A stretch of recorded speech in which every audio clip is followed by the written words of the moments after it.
나눌 말씀을 좀 함께 읽어야 되는데, 자, 로마서 4장 17절과 18절 말씀입니다. 자, 오랜만에 서니까 덥네요. 네. 로마서 4장 17절, 18절 말씀. 네. 자, 다 같이 한번 읽겠습니다. 네. 같이 읽겠습니다. 시작. 기록된 바 내가 너를 많은 민족의 조상으로 세웠다 하심과 같으니 그가 믿은 바 하나님의 죽은 자를 살리시며 없는 것을 있는 것으로 부르시는 이시니라. 아브라함이 바랄 수 없는 중에 바라고 믿었으니 이는 내 후손이 이 같으리라 하신 말씀대로 많은 민족의 조상이 되게 하려 하심이라. 아멘. 자, 우리 앞뒤 좌우 우리 성도님들 보시면서 우리 청년들 보면서 이렇게 한번 인사하겠습니다.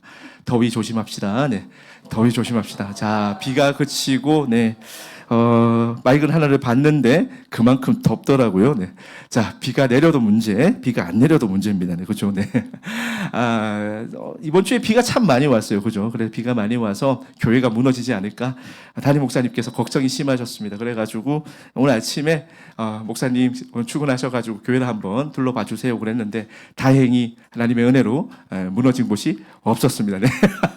그래서 아직도 장마 소식이 좀 남아 있더라고요. 그래서 또 이렇게 한번 또 인사하셨으면 좋겠습니다. 장마 조심합시다. 네, 장마 조심합시다. 그리고 생각나시면 기쁨의 교회가 물에 떠내려가지 않을 수 있도록 계속해서 기도해 주셨으면 좋겠습니다. 오늘 우리가 함께 나눌 이야기는 제가 이제 기쁨의 교회 이제 1년 반 정도 됐잖아요. 이제 그러다 보니까 이 기쁨의 교회가 어떻게 돌아가는지에 대해서 좀 파악이 됐습니다. 이제 여름이 되면 이제 담임 목사님이 교회를 떠나세요.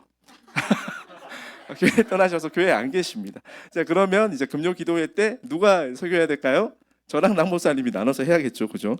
자, 그러다 보니까 이맘때쯤 되면 항상 이제 설교를 준비해야겠다라는 생각들이 이제 계속해서 이제 미리미리 좀 준비해야겠다라는 마음을 가지고 있는데, 이제 제가 금요 기도회 때마다 여호수아 말씀을 또 나눴잖아요, 그죠?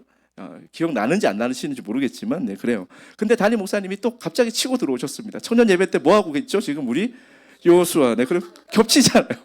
저는 사실 본문 정하는 게 너무 힘들기 때문에 정해놓고 그냥 한 본문을 파면은 편한데 담임 목사님이 또 갑작스럽게 예고 없이 사건이 하나가 터졌습니다. 이제 청년 예배 때 여호수아 말씀을 나누면서 자연스럽게 여호수아 본문을 내려놓게 되었어요. 겹칠 수는 없잖아요, 그죠? 네. 그렇기 때문에 고민을 많이 했습니다. 6월 말에 담임 목사님께서 여호수아서를 강해하시겠다라는 그 소식을 듣자마자 이거 얼마나 앞이 깜깜하든지 고민을 하다가 청년들하고 요즘 레위기 말씀을 좀 나누고 있는데 그때 좀 제가 아이디어를 얻었어요. 그래가지고 소망에 대해서 같이 좀 나눠야겠다. 이 금요기도회 때 아마 제가 설교를 아마 2번에서 3번 해야 될 것 같은데 그때마다 이 소망에 관한 주제를 좀 함께 나누면 좋겠다라는 생각이 있어가지고 오늘은 이제 소망에 관한 이야기, 희망에 관한 이야기를 좀 나누어 보고자 합니다. 목사가 저축할 수 있는 게 많이 없어요. 목사가 무엇을 저축할 수 있을까요? 돈을 저축할 수 있을까요? 네. 돈을 저축하시는 목사님 부럽습니다. 네. 네, 그렇지 않더라고요. 목사가 저축할 수 있는 게 설교더라고요. 설교와 기도인 것 같아요. 그래가지고 제가 부지런히 설교를 좀 써놨습니다. 다른 교회 같았으면 제가 아무리 못해도 한 주에 2번에서 3번은 아마 설교를 했던 것 같은데 기쁨의 교회의 구조상 담임 목사님께서 조금 더 많이 좀 더 설교를 하셔야 되는 상황들이 있었고 이제 그러다 보니까 이제 설교할 기회가 없으니까 손가락 빨고 있으면 안 되잖아요. 그죠? 이제 그래가지고 1년 내내 설교를 매주 한 편에서 2편씩 써왔습니다. 제가 설교를 한다고 생각을 하고 이제 그래서 제가 그래도 이번 기회에 소망에 관해서 좀 나누면 좋겠다라는 생각이 좀 들었습니다. 자, 그런데 오해하지 마셨으면 좋겠습니다. 이게 교회 이제 이전 상황과 묘하게 맞물렸어요. 사실 제가 이거 설교를 다 마무리한 것은 7월 초인데 갑자기 이제 희망을 넘어선 희망 그러니까 안 되는 거 가지고 이제 불가능한 거 가지고 교회 이전과 또 연결해 가지고 해석하시는 성도님들이 혹시 있을까봐 담임 목사님하고 짰냐? 아니에요. 그렇지 않습니다. 7월 초에 저는 저대로 하나님과 이렇게 데이트하면서 제가 말씀을 좀 준비를 했고요. 그래서 좀 여러분들과 소망에 대한 이야기를 좀 같이 나누었으면 좋겠다라는 생각이 있어서 물론 교회의 소망 또 여러분 개인의 소망이 다 있겠지만 무엇보다 하나님의 소망이 무엇인지를 함께 나누는 시간이 되었으면 좋겠습니다. 아멘 하십니까? 그래서 하나님의 소망이 무엇인지를 좀 같이 나누려고 하는데 우리가 희망 그러면 무슨 생각이 많이 드나요? 희망. 옛날에는 이 희망이라는 말을 참 많이 교회에서 사용했습니다. 그죠? 1990년대 말에 조앤 오스틴이라는 사람이 이 긍정의 힘이라는 책을 썼어요. 그래가지고 하나님 믿으면 뭐든지 잘 될 것처럼 이야기를 했습니다. 그러니까 하나님 믿으면 부자가 됩니다. 하나님을 믿으면 취업도 합니다. 하나님을 믿으면 합격도 한다라고 이제 이야기를 했죠. 자, 문제는 그래서 수많은 사람들이 교회로 몰려왔습니다. 그죠? 그래가지고 이제 사람들이 참 많이 몰려왔는데 하나님 믿으면 뭔가 되는 줄 알고 참 많이 왔어요.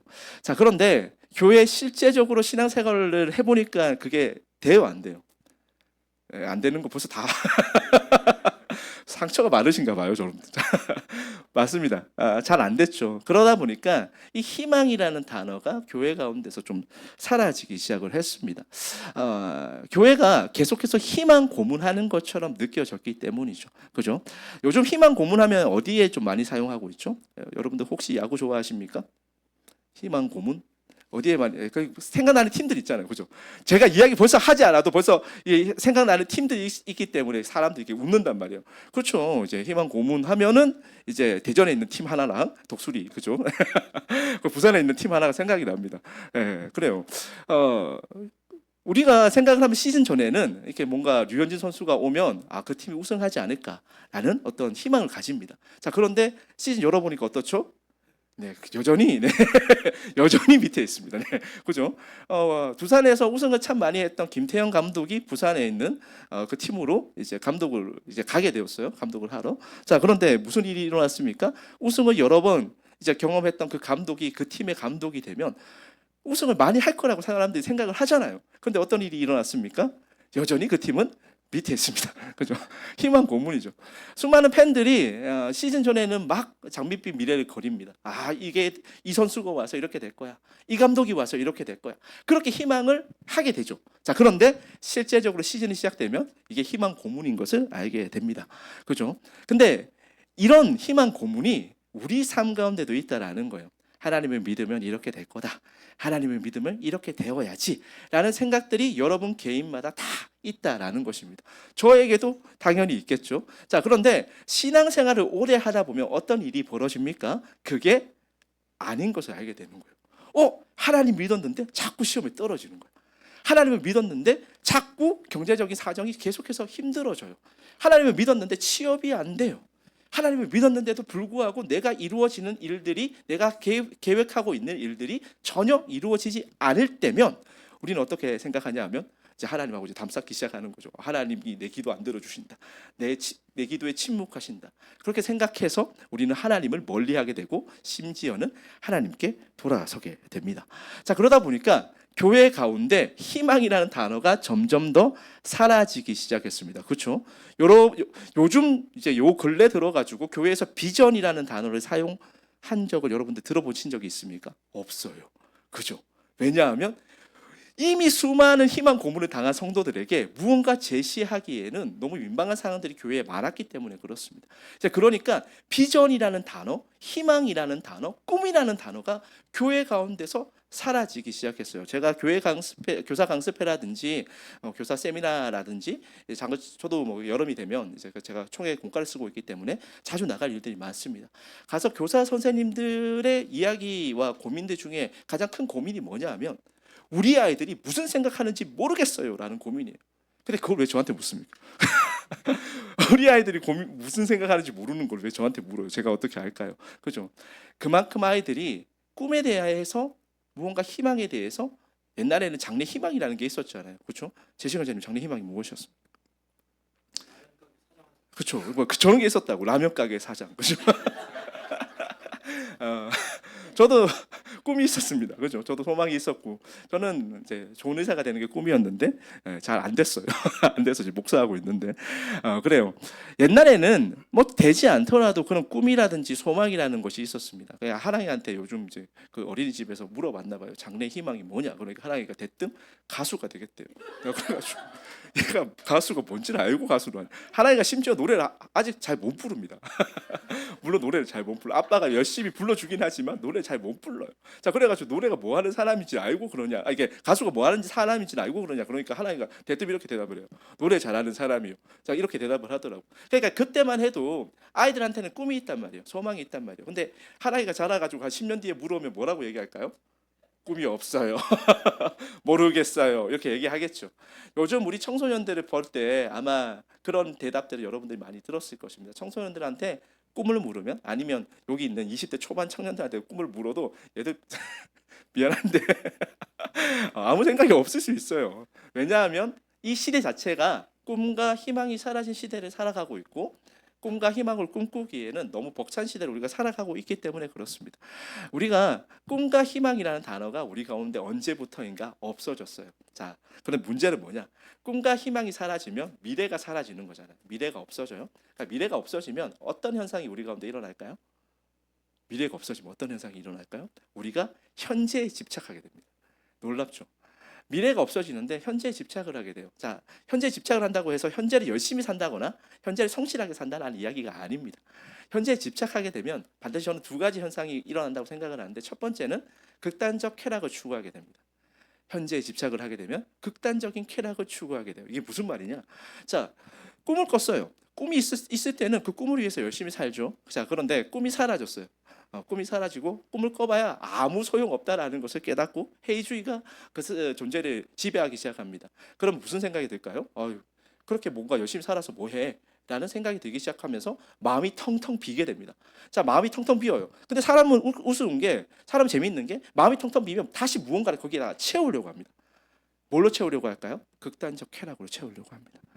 청소년들, 요즘 청소년들 중에, 저는 청소년들 공익 광고 중에 마약 광고를 보게 될 것이라고 생각하지도 못했습니다. 담배 광고는 저 때도 좀 있었어요. 담배 광고도 한 번씩 공익 광고 중에 담배 광고는 한 번씩 담배 피지 말라는 그런 어떤 캠페인은 저도 저 때도 있었는데, 요즘 TV를 보다 보면 놀라운 공익 광고들이 있습니다. 마약하지 말라는 광고가 있어요. 놀랍지 않습니까? 청소년들이 마약할 것이라고 저 때는 생각이나 했겠습니까? 저는 들어본 적도 없어요. 들어본 적도 없는데 요즘은 청소년들 사이에 그 마약이 계속해서 공급이 되어지고, 그 마약 가운데 찌들어서 청소년들의 삶이 파괴되고 있는 것이 비일비재하게 일어나고 있습니다. 그럼 왜 마약을 할까요? 극단적 쾌락을 추구하기 때문에 그렇습니다. 마음이 텅텅 비었어요. 미래가 사라졌어요. 자, 그러니까 이 친구들 가운데 그 텅 빈 마음을 채우기 위해서 극단적 쾌락을 추구하게 되는 거죠. 그리고 미래가 없으니까 어떻게 되죠? 현재적 쾌락을 계속해서 추구하다 보니까 마약을 하지 않더라도 다른 무언가로, 그 다른 즐거움 같은 것들로 내 삶을 채우려고 합니다. 자, 그러니까 어떻게 하죠? SNS에 집착하죠. 마치 내가 그런 사람인 것처럼. 그 SNS에 올릴 때 찌드는 제시 경제님이 막 되게 불쌍하고 되게 없어 보이는 사진 올립니까? 아니요, 올리지 않습니다. SNS에 우리가 올릴 때 우리는 항상 가장 화려하고 내가 되고 싶은 모습을 거기다가 사진을 찍어서 올리죠. 그리고 마치 내가 그런 사람인 것처럼 행세합니다. 그게 우리의 모습이잖아요.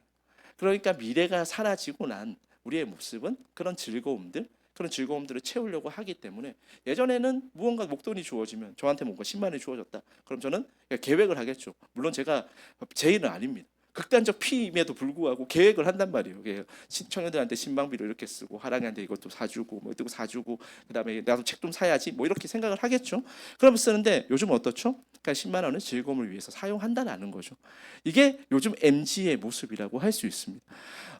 두 번째가 있습니다. 장밋빛 미래가 사라지고 희망이 사라진 이 세대들 가운데 반드시 찾아오는 것이 뭐냐 하면, 자기 결핍이 더 커 보인다라는 거예요. 하나님께서는 모든 사람을 창조하실 때, 모든 사람을 다 창조하시고 나서 어떻게 말씀하셨냐면, 매우도 토부하다고 말씀하셨어요. 매우 좋다. 너는 매우 완전한 존재다. 그러니까 존재만으로 사실은 우리 제시 원장님도 그렇고 대한 원장님도 그렇고 완전한 존재인 거예요. 자, 그런데 문제는 뭐죠?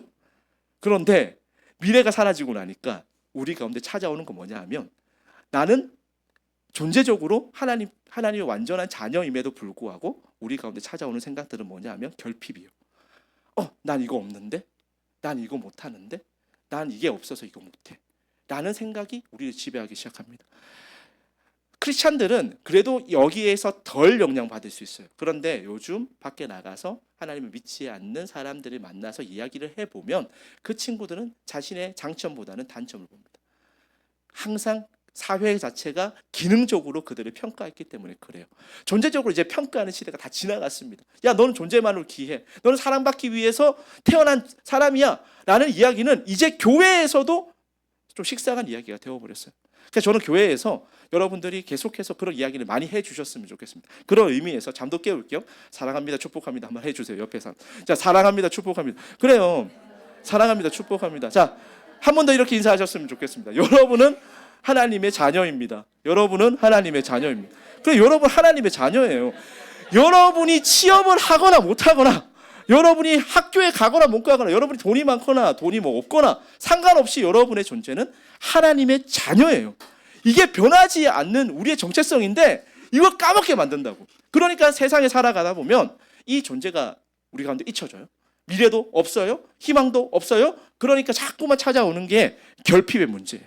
나 이거 없고, 나 이거 없고, 나 이거 없어. 자, 그러면 생각해 보세요. 그 결핍의 문제가 찾아오면 그 사람이 행복할까요? 불행할까요? 불행하죠. 반드시 불행합니다. 자기 연민에 계속해서 빠지죠. 그래서 요즘 우리 목사님도 그렇고 계속해서 이야기하는 화두가 뭐예요? 자기 연민이에요. 제가 청년들 신방하면서 드는 생각이 있습니다. 제가 생각했을 때 우리 청년들 되게 자랑스럽거든요. 진짜 저는 이런 청년들이 우리 교회에 있다라는 것만으로도, 제가 이 청년들과 같이 사역한다라는 것만으로도 전 되게 자랑스럽습니다. 자, 그런데 만나서 이야기를 해보면 다 뭐라고 얘기할까요? 목사님 저는 이게 없고요. 목사님 저는 이거 못하고요. 저는 이게 없어요. 자신감이 너무 없는 거예요. 제가 그럴 때만 속이 막 요 안에서 막 천불이 올라와요. 왜 그럴까? 그 친구 자체가 가지고 있는 그 아름다움이 있는데 그 아름다운 그 장점을 놓치고 살아가더라고요. 제가 보면서 너무 속상했습니다. 우리가 살아가다 보니까 희망이 우리 가운데 사라졌고, 그러다 보니까 우리가 자꾸 자기 연민에 빠져가지고 자꾸만 뭔가 불평과 불만, 내 단점이 자꾸 커 보이는 그런 시대를 우리가 지금 살아가고 있는 것이죠. 자, 그렇게 살아가다 보면 여러분 불행하겠습니까? 행복하겠습니까? 불행하죠. 불행해요. 불행하죠. 거기에다가 허망할까요? 안 허망할까요? 허망해요. 그러니까 불행과 허망이 찾아오게 됩니다. 희망이 사라진 자리에 쾌락을 채워봤더니 허망이 찾아왔어요. 그 희망이 사라진 자리에 자기 연민을 채웠더니 불행이 찾아와요. 그래서 매번 하나님께 기도하는 게 뭐예요? 불평과 불만이잖아요. 기도하라고 했더니 하나님께 자꾸 불평과 불만하고 있는 우리의 모습을 자꾸 보게 되는 것입니다. 자, 그러면 이걸 어떻게 해결할 수 있을까요? 목사님, 그러면 희망을 가지면 됩니다. 그래요, 맞아요. 희망을 가지면 돼요. 자, 그런데 문제는 뭐예요? 그 희망이 희망 고문으로 바뀌면 안 된다라는 거잖아요. 그러니까 희망을 가지는 건 맞는데 계속해서 그 희망이 또다시 또 다른 희망 고문이 되어서 우리 가운데 다시 될 수도 있고 안 될 수도 있는 일들을 자꾸만 우리가 쫓게 되면 우리가 다시 또 희망 고문의 그 쳇바퀴를 계속해서 굴러가다 보니까 그럼 저 희망 안 가질래요. 그럼 또 결핍 문제 찾아오고 또 극단적 쾌락을 추구하는 그런 상황들이 찾아오게 되는 것이죠. 자, 그러면 희망을 갖는 건 맞는데 희망 고문 당하지 않는 희망이 있을까? 이거 한번 질문을 해봐야겠죠, 그죠? 그래서 오늘 본문을 통해서 저는 희망 고문 당하지 않는 희망이 있다. 희망이라는 것이 될 수도 있고 안 될 수도 있는 거잖아요, 그죠? 제시경제님께서 이제 만약에 이제 원래 끝나고 나가지고 원래 열심히 지금 쉐이커스 사역 중인데 끝나고 나서 내년에 이제 취업을 준비한다고 한번 생각을 해봅시다. 자, 그러면 될 수도 있고 안 될 수도 있잖아요. 자, 예전에는 어떻게 이야기했냐면 하나님 믿으면 어떻게 돼요? 무조건 된다 그랬어요. 저는 하나님 믿으면 무조건 대학에 합격하는 줄 알았습니다. 네. 공부를 상당히 잘했음에도 불구하고 실수로 했어요. 이런 일들이 일어날 것이라고 생각했겠습니까? 아니요. 저는 희망 고문을 10년째 당한 거죠. 될 것 같아가지고 하나님 믿으면 될 것 같으니까 한번 해보고 또 해보고 해결 안 되더라고요. 하나님께서 끝까지 제가 가지고 있는 공황장애를 해결해 주시지도 않았고 뭔가 합격을 시켜주지도 않았습니다. 자, 그럼 제 마음 가운데 찾아오는 것은 아까 전에 이야기했던 것처럼 그런 문제들이 또 찾아오겠죠. 자, 그러면 우리가 계속해서 이런 헛된 희망들, 그러니까 저는 죽은 희망이라고 표현을 하는데 이 죽은 희망을 쫓아 살아가게 되면 계속해서 우리의 삶이 여기서 벗어나지 못하는 거예요. 계속해서 희망 고문당하게 되어져 있습니다. 마치 그 부산에 있는 팀과 하나의 그 대전에 있는 그 독수리들이 계속해서 희망 고문당하듯이 언제쯤 우리는 이렇게 상위권 가을에 야구합니까 이러는데 계속해서 봄에만 이제 여름에만 야구하고 있는 그런 모습이 우리의 삶 가운데도 지속된다라는 것이죠. 이게 우리가 살아가고 있는 우리 삶의 어떤 일반적인 모습이라 할 수 있습니다. 이처럼 우리는 희망을 가져도 희망 고문의 시대를 살아가고 있기 때문에 희망을 가지지 않는 것이 낫지 않을까. 자, 그렇다고 또 희망을 가지지 않자니 계속해서 우리 가운데 허망함이 찾아오고 불평과 불만으로 점철되어지는 우리의 삶의 모습을 볼 때 그러면 어떻게 하라는 거냐? 그럼 저한테 그럴 수 있잖아요. 이제 여기까지 들으면 힘 빠지잖아요. 그럼 어떻게 하라는 거야? 희망을 가지라는 거야? 희망을 말라는 거야? 가지지 말라는 거야? 그죠? 그러니까 여러분들이 지금 희망을 가지고 있으면 어떤 희망을 가지고 있습니까?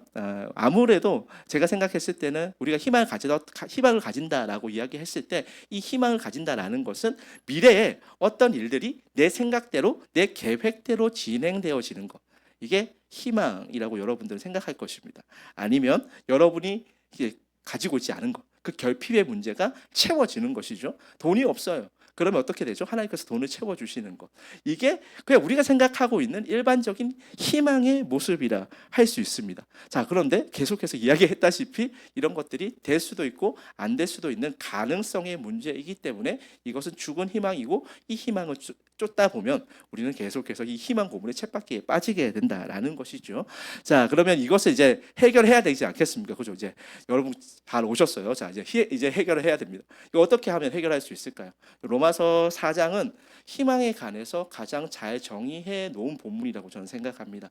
그래서 희망에 대해서 가장 잘 정의해 놓은 이 로마서 4장 18절 말씀을 우리가 좀 다 같이 한번 봤으면 좋겠어요. 자, 4장 18절 말씀입니다. 다 같이 한번 읽어볼게요. 시작.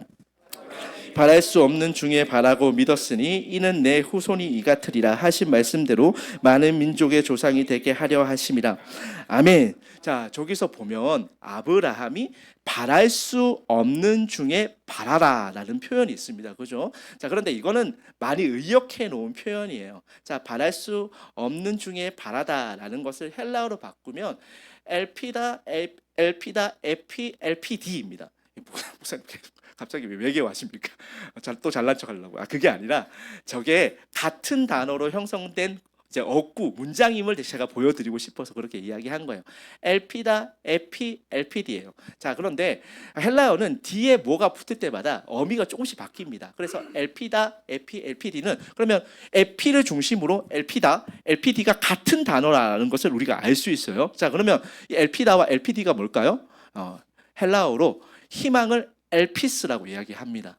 자, 그러니까 에피를 중심으로 희망이 있는 거예요. 자, 그러면 희망, 에피, 희망 이게 이제 헬라 원문인데, 자, 그러면 에피라는 이제 전치사를 우리가 살펴보면 되겠죠. 이 전치사가 뭘까요? 에피라는 말이 비욘드라는 의미를 가지고 있습니다. 자, 그러니까 희망을 뛰어넘은 희망.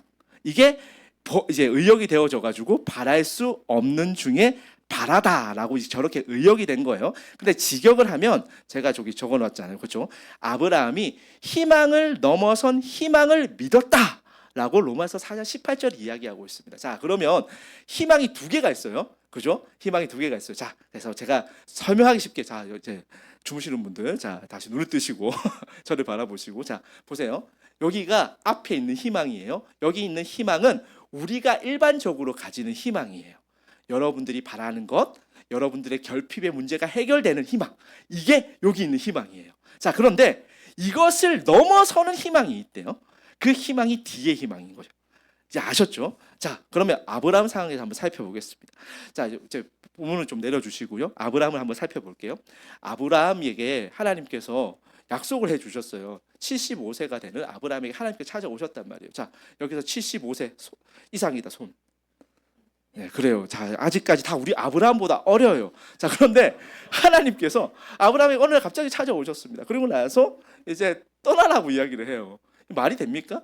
이것만 해도 얼마나 지금 가슴이 뛰는 이야기예요. 말도 안 되는 이야기잖아요. 그렇죠? 겁나는 이야기잖아요. 갑자기 저한테 어느 날 하나님께서 야, 지원아, 그만 이제 기쁨의 교회에서 사역하고 이제 다른 곳으로 가라. 아프리카 저 오지로 가라. 그러면 제가 기분이 좋겠습니까? 안 좋겠습니까?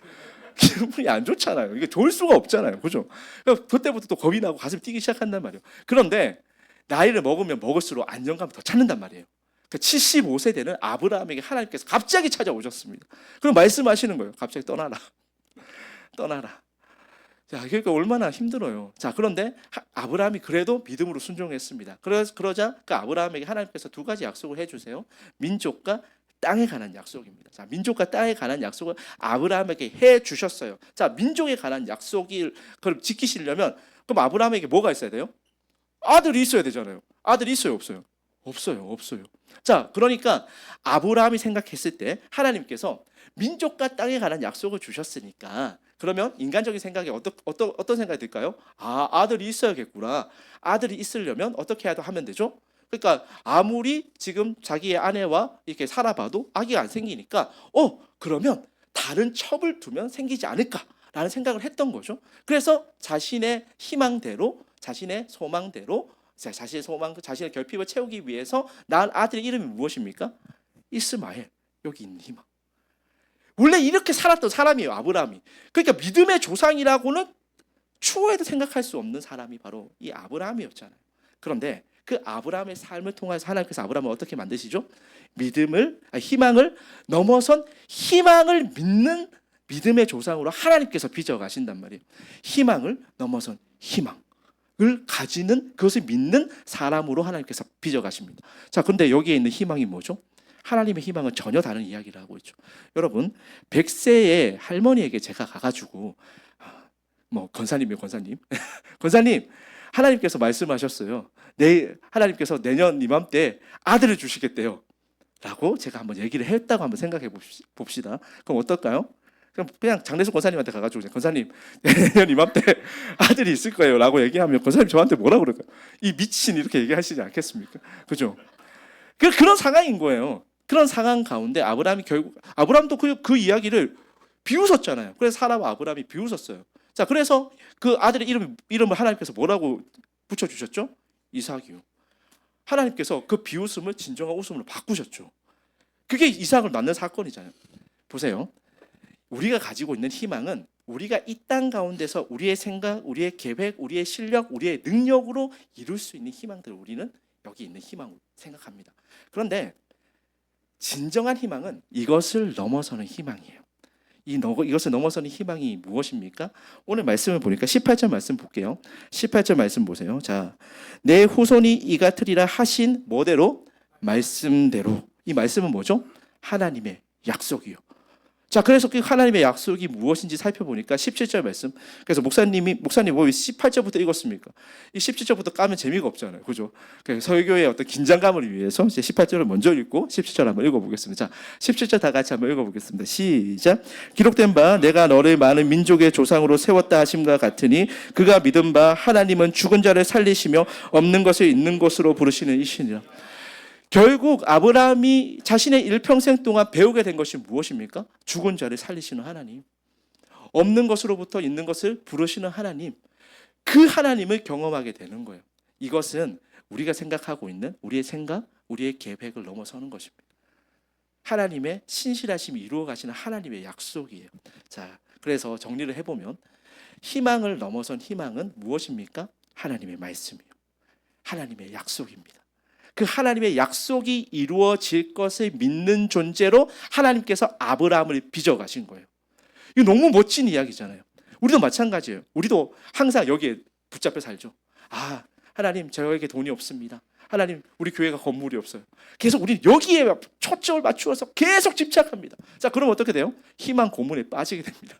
그 희망 고문에 빠지게 되면 우리가 계속해서 우리 삶 가운데 허망함이 찾아온다니까요. 불평과 불만으로 점철된다니까요. 이스라엘 백성들이 그랬잖아요. 이스라엘 백성들이 강야할 때 이걸 꿈꿨습니까? 아니요. 여기에 다 초점을 맞추었죠. 하나님 먹을 것이 없어요. 하나님 목말라요. 물이 없어요. 자, 그러니까 어떻게 돼요? 계속해서 불평과 불만으로 그들의 삶이 점철되는 거잖아요. 여기에 얽매여 있으니까. 우리 삶도 그래요. 근데 하나님께서 어떻게 하시냐면 이것을 여기서 이렇게 넘어서 이 희망으로 옮겨 놓으십니다. 이게 하나님께서 우리를 빚어가는 방식이에요. 자, 그리고 나서 아브라함이 놀라운 고백을 하는데 한번 보겠습니다. 19절 말씀부터 21절까지 쭉 한번 읽어볼게요. 자, 19절부터 21절까지 다 같이 한번 읽어보겠습니다. 시작. 되어 자기 몸이 죽은 것 같고 사라의 태가 죽은 것 같음을 알고도 믿음이 약하여지지 아니하고 믿음이 없어 하나님의 약속을 의심하지 않고 믿음으로 견고하여져서 하나님께 영광을 돌리며 약속하신 그것을 또한 능히 이루실 줄을 확신하였으니. 자, 그리고 나서 지금 19절부터 21절까지 보니까 어떤 단어가 가장 많이 나오고 있습니까? 어떤 단어가 가장 많이 나오고 있죠? 여러분 좀 도와주셔야 빨리 집에 가시죠. 네. 자, 집에 안 가실 거예요? 네. 자, 어떤 단어가 가장 많이 나오고 있습니까? 믿음이요. 자, 그래서 보니까요. 희망을 넘어선 희망이 결국 바라보게 만드는 것이, 결국 가지게 만드는 것이 뭐죠? 믿음이요. 믿음이요. 19절 말씀 보니까 100세나 되었어요. 그래서 자기 몸이 이미 죽었어요. 생명의 소망이 없단 말이에요. 후손의 소망이 없어요. 인간의 희망을 생각하면 인간이 가질 수 있는 희망에서 이때 누구도 아들을 낳는다고 생각 안 한다고요. 이건 인간이 가질 수 없는 희망이에요. 자, 그런데 하나님께서 뭐라고 약속하셨어요? 내가 반드시 땅과 민족에 대한 약속 너에게 주겠다. 약속하셨잖아요. 그럼 아브라함이 그때 뭘 한 거예요? 인간의 희망을 넘어선 하나님의 약속을 붙드는 거예요. 인간의 희망을 넘어서 하나님의 약속을 믿는 거예요. 그게 아브라함이 믿음의 조상이 된 유일한 이유 아니겠습니까? 하나님의 그 바랄 수 없는 중에 바라서 희망을 넘어선 희망을 믿게 되는 것. 이게 믿음의 조상으로서 아브라함의 보인 모습이죠. 자, 그러고 나서 보니까 20절 말씀 보세요. 믿음이 없어 하나님의 약속을 의심하지 않고 뭐로 견고해져서? 믿음으로 견고해져서 어떻게 했다고요? 하나님께 영광 돌렸다. 저는 여러분들이 하나님께 영광 돌리는 방식에 대해서 오해하지 않으셨으면 좋겠습니다. 하나님께 영광 돌린다는 건 여러분들이 어떤 성과를 내서 무엇을 성취해서 여러분이 1등해서 여러분이 어떤 상을 받아서 하나님께 영광 돌리는 게 아니에요. 뭐죠? 믿음이 견고해져서 희망을 넘어선 희망을 바라보면서 하나님이 일하실 것을 기대하는 것. 이게 하나님께 영광 돌리는 것입니다. 영광이라는 것을 하나님의 임재라고 바꿔 쓸 수 있는 말이에요. 이게 얼마나 멋있는 거예요. 그래서 우리는 아무것도 할 수 없는데 하나님이 하실 거예요. 우리는 아무런 능력이 없는데 하나님이 빚어가실 거예요. 이거 소망하는 거잖아요. 근데 오해하지 않으셨으면 좋겠습니다. 우리는 아무것도 할 수 없는데 하나님께서 돈을 채워주실 거예요. 이거 아니에요. 이게 아니에요. 오늘 이따가 계속해서 살펴보겠지만 하나님께서 우리에게 주신 약속을 행하실 때 그 결과는 우리가 바라고 있는 소망이 아닙니다. 그 소망이 아니라 하나님께서 더 원대한 무엇인가를 우리 가운데 보여주시는 거죠. 자, 그리고 나서 21절 말씀 보겠습니다. 21절 말씀 보니까 어떻게 되어 있죠? 약속하신 그것을 또한 능히 이루실 줄을 확신하는 거예요. 그래서 희망을 넘어선 희망은 무엇이냐 하면 하나님의 약속을 붙드는 것입니다. 하나님의 약속을 신뢰하는 겁니다. 신실하신 하나님께서 그 약속 이루어 가실 것을 믿는 거예요. 이게 아브라함이 믿음의 조상으로 세워져 간 모습이었습니다. 그 아브라함 이야기의 마지막이 무엇입니까? 막벨라 굴을 사는 이야기로 아브라함 이야기가 끝이 나고 있습니다. 그죠?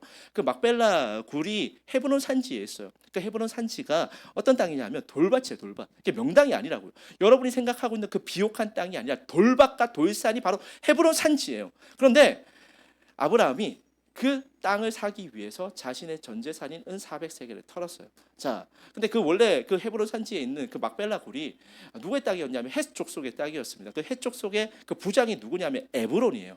근데 에브론이 처음에는 그 땅을 그냥 가져가라고 이야기했습니다. 그냥 그 땅 가지세요라고 이야기했어요. 자, 근데 아브라함이 어떻게 하죠? 거절합니다. 아니요, 저는 반드시 합당한 가격을 주고 사겠습니다. 자, 그래가지고 그 합당한 가격이 얼마였죠? 자신의 전 재산이었던 은 400세겔이잖아요. 그러니까 여러분들이 이런 거 하면 은 400세겔이 얼마가 될까 되게 궁금해하시더라고요. 그죠? 자, 그 은 400세겔을 제가 요즘 현대적 감각을 살려가지고 생각을 해봤어요. 자, 생각을 해보니까 은 400세겔이 여러분들 8년 동안 일한 연봉이라고 생각하면 돼요. 한 푼도 쓰지 않고 8년 동안 연봉을 그냥 모은 거예요. 엄청난 액수잖아요. 그죠? 그 엄청난 액수를 주고 자신의 전 재산을 주고 그 옛날 말로 하면 그 땅 반마지기 정도로 샀어요. 자, 그러면 명당이라도 사야 되잖아요. 좋은 땅이라도 사야 되잖아요. 근데 아브라함이 산 땅이 어떤 땅이라고요? 돌밭이라고. 돌산 샀어요, 돌산. 그 돌산을 샀습니다. 그 왜 샀을까요? 살 필요 없잖아요. 그냥 가지면 되잖아요. 그 헷 족속이 그 땅 가지라고 이야기했잖아요. 그러면 그냥 가지겠습니다. 그냥 가지면 되잖아요. 근데 왜 아브라함이 자신의 전 재산 은 400세겔을 털어서 그 막벨라 굴, 그 좋지도 않은 땅을 샀을까요? 아브라함에게 희망을 넘어선 희망이 있었기 때문에 그래요. 그 희망을 넘어선 희망이 뭐죠? 하나님께서 반드시 약속 지키실 거야. 하나님께서 반드시 약속 이루어 가실 거야. 내가 아는 하나님은 신실하신 하나님이어서 반드시 나에게 준 약속, 우리에게 주신 이 약속, 우리 민족에게 주신 약속, 지금 아브라함이 가지고 있는 게 뭐가 있어요? 아무것도 없잖아요. 하나님께서 뭘 주셨어요? 민족과 땅에 관한 약속을 주셨단 말이에요. 민족을 주셨대요. 근데 아브라함 지금 아들 몇 명이에요? 한 명. 한 명 보고 민족이라 안 하잖아요.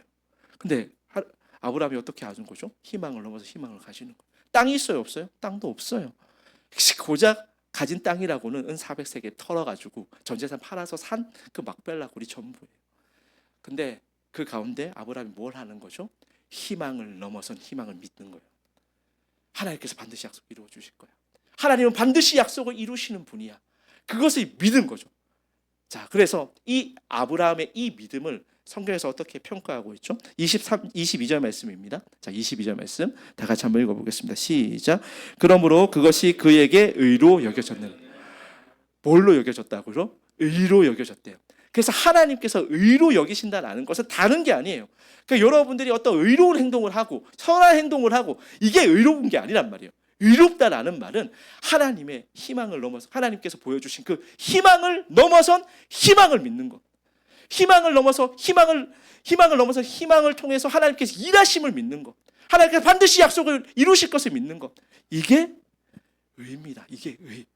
자, 그런데 놀라운 이야기는 여기서 끝나는 게 아니에요. 아브라함만 봐도 엄청 멋있잖아요. 그래서 저는 아브라함 이야기를 볼 때마다 처음에 출발은 어때요? 우리와 별 다를 바가 없어요. 자, 그런데 아브라함의 일평생을 다 놓고 보니까 어때요? 믿음의 조상으로 빚어가시는 누가 보여요? 하나님이 보인단 말이에요. 아브라함이 실력이 있어서 아브라함이 능력이 있어서가 아니에요. 아브라함도 똑같이 실수하죠. 몇 번의 실수를 되풀이해요. 그리고 인간의 실력으로 이스마엘도 나아요. 아브라함 역시 이 희망에서 우리가 가질 수 있는 일반적인 희망에서 벗어나지 못하는 인물이었단 말이에요.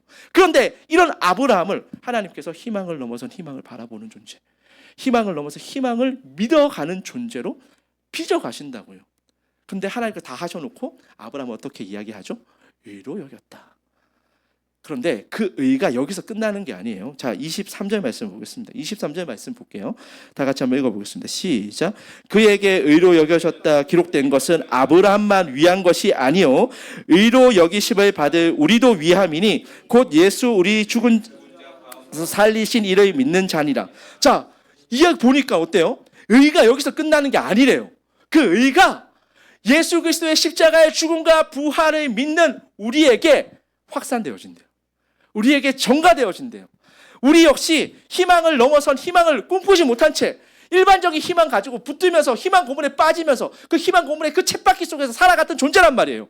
그런데 하나님께서 어떻게 하신다고요? 아브라함을 희망을 넘어선 희망을 바라보는 존재로, 희망을 넘어선 희망을 믿는 존재로 빚어가신 것처럼 우리 역시 그렇게 하시겠다라고 말씀하고 있는 겁니다. 우리 역시 희망을 넘어서 희망을 믿는 존재로 하나님께서 반드시 그렇게 빚어가시겠다. 하나님께서 약속하고 있는 거란 말이에요. 누구를 통해서? 예수 그리스도를 통해서. 자, 보세요. 저는 성경을 볼 때마다 너무너무 가슴이 뛰는 게 이런 이야기 때문에 그래요. 예수님 때문에 전혀 자격이 없는 우리가 하나님의 의로운 자녀가 되었대요. 하나님의 의로운 백성이 되었대요. 이 이야기를 듣는데 어떻게 가슴이 안 뛸 수 있습니까? 아, 목사님이 너무 식상한데요. 식상하면 영혼이 병든 거예요. 우리가 아픈 겁니다. 아프지 않고서야 이 이야기를 들을 때 가슴이 뛰는 게 정상 아니겠습니까? 아무런 자격이 없어요. 원래 로마서 1장 28절 말씀을 보겠습니다. 로마서 1장 28절 말씀 보면요. 우리가 원래 어떤 존재냐 하면 또한 그들이 마음에 하나님 두기를 싫어하며 하나님께서 그들을 상실한 마음대로 내버려 두셨대요. 우리는 원래 어떤 존재냐? 우리는 희망 고문 당하다가 계속 그 희망, 우리가 가지고 있는 이 희망 속에서 살아가다 보면 우리는 하나님을 떠나요.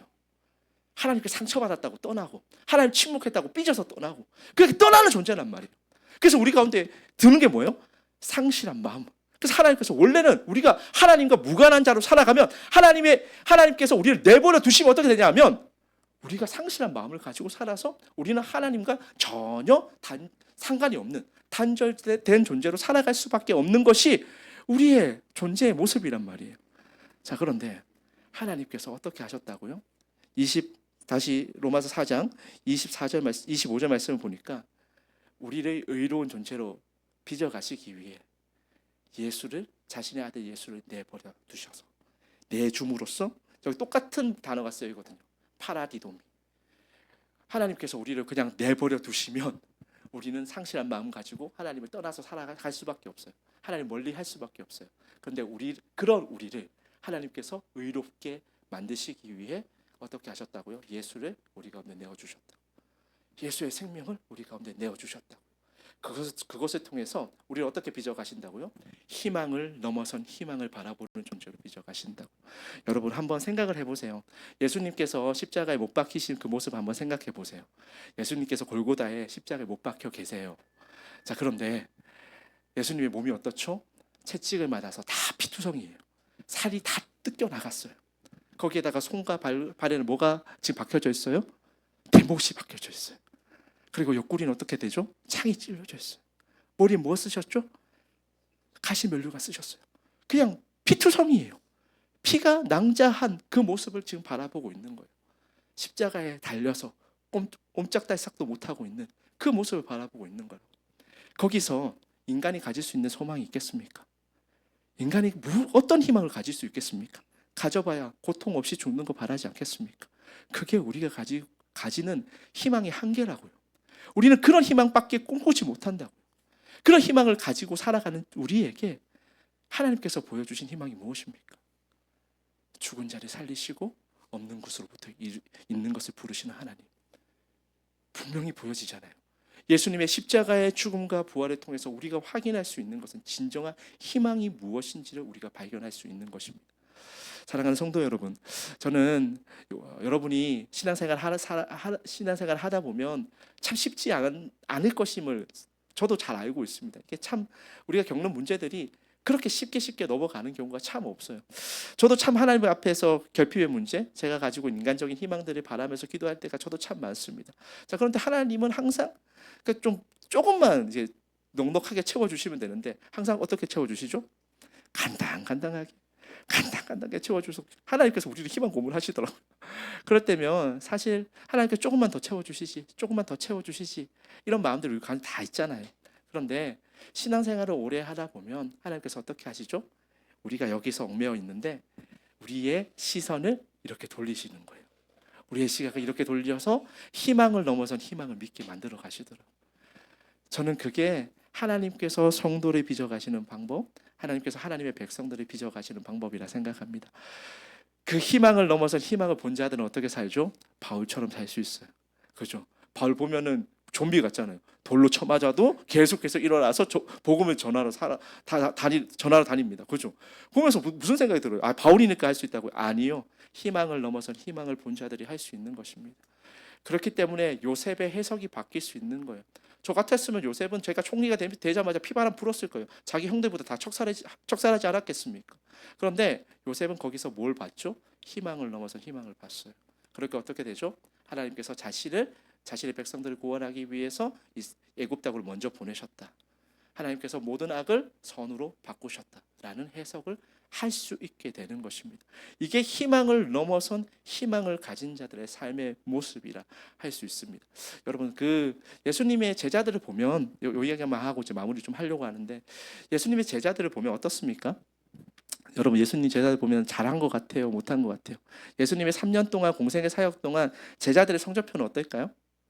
저는 F라고 생각합니다. 이게 무조건 낙제죠. 마가복음 14장 50절의 말씀 보면요, 제자들이 예수님께서 십자가에 못 박히셨을 때 어떻게 하죠? 다 도망가요. 3년 동안 예수님께서 열심히 제자 훈련을 하신 결과 그 결과물이 어떻다고요? 다 도망갔어요. 제가 보면서 위로를 얻었습니다. 제가 아무리 사역을 못해도 예수님께서 3년 동안 해도 다 도망갔는데 적어도 우리 청년들은 도망을 안 갔잖아. 그죠? 다 남아있는 여러분들을 보면서 제가 마음의 위로를 얻었어요. 그래요. 우리가 보면 우리의 모습이 얼마나 형편없는지는 잘 알 수 있습니다. 그러니까 우리는 이 희망만 쫓아 살아가는 거예요. 예수님 곁에 있어도 우리가 생각하고 있는 그 희망, 일반적인 희망만 쫓아 살아갑니다. 그러니까 예수님이 무언가 예루살렘에 올라가는 게 희망 고문이 되는 거예요. 아, 예수님 믿으면, 예수님 곁에 붙어 있으면 이거 되겠지. 이게 우리의 생각이거든요. 그런데 예수님께서는 전혀 다른 차원의 놀라운 이야기를 우리 가운데 보여주십니다. 희망을 넘어선 희망. 하나님의 약속이 이루어지는 것, 하나님의 나라가 세워지는 것, 하나님의 나라가 확장되어지는 것을 우리에게 보여주세요. 교회가 어떻게 세워지는지를 보여주세요. 저는 기쁨의 교회가 많은 이제 여러 가지 힘든 상황 가운데 놓여져 있잖아요, 그렇죠? 그럴 때면 참 이게 인간의 뭔가 생각인지 인간의 계획인지 잘 모를 때가 많습니다. 그런데 분명한 것 한 가지가 있더라고요. 하나님께서 우리 기쁨의 교회를 하나님의 나라를 세워나가시는 그 일 가운데 귀하게 사용하실 것이라는 희망을 넘어서 희망이 저에게 있습니다. 저는 이것이 우리가 가져야 할 희망이고 우리가 같이 마음을 모아야 할 지점이라고 생각합니다. 사랑하는 성도 여러분, 여러분의 삶도 마찬가지입니다. 여러분의 삶을 살아가다 보면 여러 가지 인생의 문제로 자빠질 때도 있고 전혀 생각하지도 못했던 일들 가운데 주저앉을 때도 있습니다. 그때 여러분이 생각하는 것은 여러분의 결핍의 문제를 채워가는 방식으로 희망을 꿈꿀 때가 많아요. 그런데 그 시선에서 조금만 더 다른 시각으로 바꿔보세요. 희망을 넘어선 희망이 여러분 가운데도 있습니다. 여러분 개인의 차원에서도 하나님께서 여러분을 붙드시고 빚어 가셔서 희망을 넘어선 희망을 바라보는 믿음의 대상으로, 믿음의 존재로, 믿음에서 믿음으로 걸어나가는 성도의 삶으로 하나님께서 그렇게 빚어 가신다고. 이게 우리가 믿는 하나님의 클래스입니다. 저는 여러분들이 이 하나님의 클래스 가운데 항상 거할 수 있기를 소망합니다.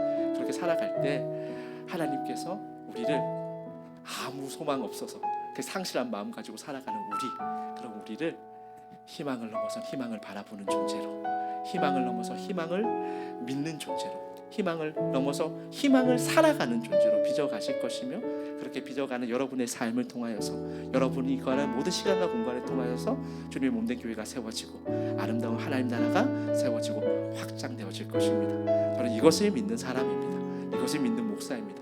우리 성도님들도 그 희망을 넘어선 희망을 믿는 하나님의 아름다운 백성으로 살아가시기를 예수님의 이름으로 소망하고 축복합니다. 아멘.